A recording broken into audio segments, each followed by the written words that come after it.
हमारे साथ मौजूद हैं बिहार के साबिक वजीर मालियात अब्दुल बारी सिद्दीकी साहब।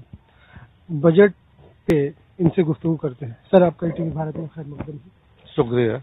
सर, आज ये बजट बुरी बजट गवर्नमेंट ने पेश किया और बहुत हद तक आया। बात ऐसा है कि ये सरकार का इंटरिम बजट नहीं है, बल्कि इस सरकार का ये आखिरी बजट है। और आखिरी बजट को इस तरह से कहा जा सकता है कि सरकार का चल चलंती का वक्त है। मगर चल चलंती में भी जो मुल्क के लिए खास करके कमजोर तबका है, माइनॉरिटी है, फिर आपको गांव के लोग हैं, किसान हैं, उनके लिए जो है बहुत कारगर कार्रवाई जो है कुछ नहीं हुई है। अब जैसे माइनॉरिटी की बात ले लीजिए तो एमएसडीपी स्कीम में ज्यादा से ज्यादा पैसा देता, उस स्कीम का जो है वो साइज बढ़ाता, मगर वो भी नहीं किया। मगर इन्होंने एक घोषणा की है कि किसानों को 6,000 रुपये का सालाना जो है वो पेंशन मुहैया कराया जाएगा। तो 500 रुपया पड़ा सभी किसानों को।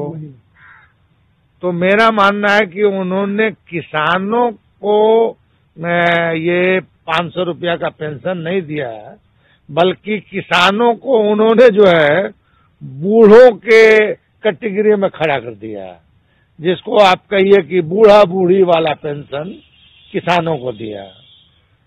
तो जो महंगाई बढ़ी है और किसानों की हालत जो खास्ता हुई है, उसमें किसान जो है खुदकशी कर रहे हैं।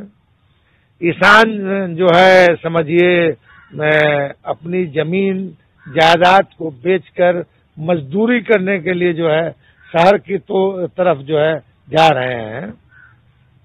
तो वैसी हालत में कहने को किसानों का पेंशन है, तो ये दिव्यांगों का पेंशन है, बूढ़ा बूढ़ियों का पेंशन है।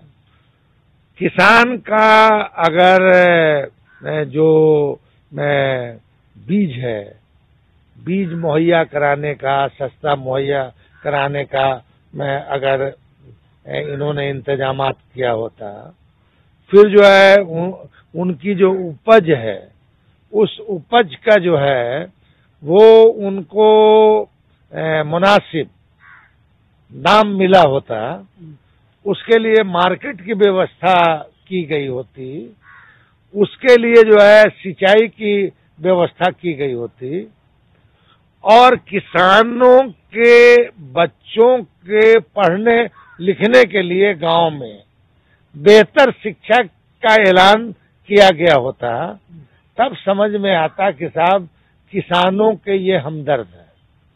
मगर ये तो चल चलंती वाली सरकार है और हमेशा जुमला चलाने का काम करती रही है।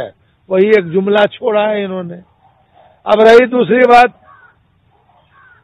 कि जहां तक बिहार का सवाल है, ठीक है, बजट तो पूरे मुल्क का है, मगर पूरे मुल्क में बिहार भी एक स्टेट है, और बिहार जैसे मतलब बैकवर्ड स्टेट बहुत सारे हैं।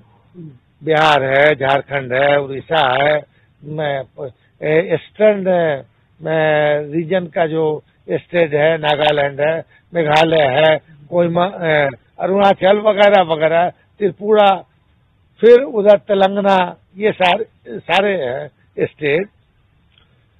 इन स्टेट को तरक्की याफ्ता स्टेट के कैटेगरी में लाने के लिए कोई उपाय इन्होंने किया होता, बजटीय प्रोविजन किया होता, तब समझ में आता, तो वो भी नहीं हुआ। फिर बैकवर्ड स्टेट के लिए, खास तौर पे बिहार के लिए जो है ये स्पेशल कैटेगरी का दर्जा दिए होते, जो यहाँ की सरकार है, एनडीए की सरकार बिहार की, और दिल्ली की भी सरकार है अब एनडीए की। तो नीतीश कुमार जी कहते थे कि स्पेशल कैटेगरी से नीचे समझौता नहीं हो सकता है, तो अब वो भी नहीं हुआ। दूसरी बात जो है, मतलब देश का वजीरे आजम इस सूबे में आकर बोली लगाकर जाता है कि इतना दे दूं, इतना दे दूं, और उसके बाद बोलता है कि 1,25,000 करोड़ दे दिया, उसमें एक अधेला पैसा नहीं आया। तो कम से कम जाते वक्त भी मुसलमान कहते हैं, प्रधानमंत्री जो है वो कम से कम झूठा न हो, तो कम से कम अब तो झूठ नहीं बोले।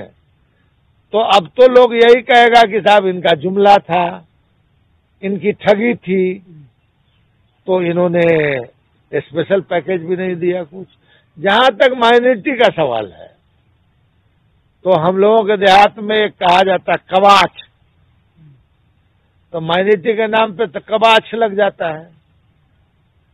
तो माइनॉरिटी का बजट बढ़ाए होते, माइनॉरिटी के लिए जो है स्पेशल इंतजाम मात किए होते, समझा कि नहीं, या पूरे माइनॉरिटी को पाकिस्तान भेजने के लिए भी कोई उपाय किए रहते, समझे कि नहीं, तो वो सब कुछ नहीं हुआ। तो ये बजट जो है चल चलंती वाला बजट है, आखिरी बजट है। नई सरकार आएगी, फिर से बजट लाएगी, और वो बजट जो है तरक्की याफ्ता बजट होगा। ईटीवी भारत से बात करने के लिए शुक्रिया। ये थे वजीर मालियात अब्दुल बारी सिद्दीकी साहब।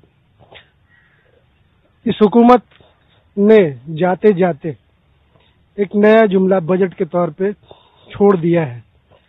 आने वाले वक्त में क्या होगा ये देखने की बात होगी। पटना से ईटीवी भारत के लिए खुर्शीद आलम।